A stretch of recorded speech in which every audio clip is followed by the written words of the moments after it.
guys, no? Kung back to zero ito, siguro maaari nyo pang questionin. Pero, this is Miss World. Hindi yan nagba-back to zero. Hello, Miss Sugat, Puki ko. Ayan, Ate Bell. Kamusta? Ayan, buti naman. At, oo, ano to?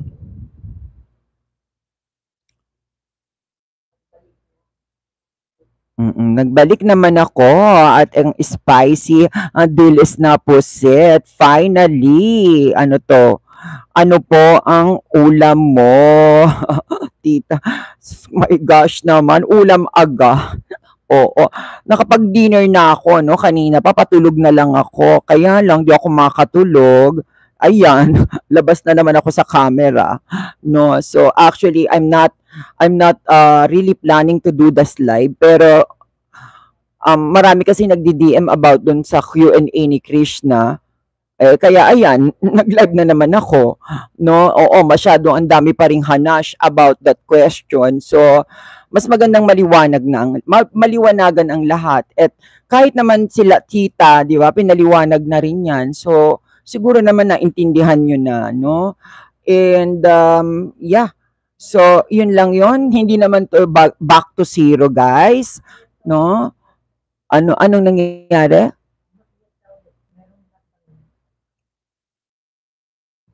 Meron ba ako na lockdown daw?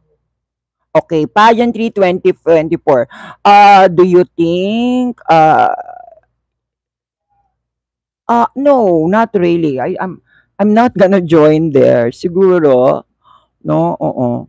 No, I'm not gonna join dyan. So, I'm happy with what I'm doing. I'm in a cosmetic business right now, and also yeah, I'm a teacher doon sa mga Japanese students ko, and yeah, I'm working in Shiseido and other Japanese cosmetic company, and siguro mas okay na akong ganun.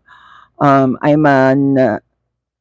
you know, doing this channel on my own, out of my passion. So, yan. Eto naman, ano na, sino daw natutuwa ako, tita, at nakita na naman kita. Ay, wow, pero syempre ako din natutuwa at nandito ka dahil mga ilang araw ka na ring nawawala, no? Saan ka ba nagpupunta? Ikaw, bumubuking ka na naman no? Kung saan-saan ka na naman nagbububuking no?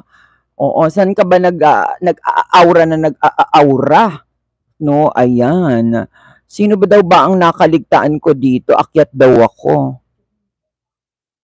Okay, sino pa yung Achubibo, Miss Bell. Kung napanood nila yung ay, hindi ko nabasa ko na ito. Okay, Mesuga, Tita Bell, nakausap ko si Hipon. Oo, si Rosario, sa Resort World. Natanong ko siya kung lalaban.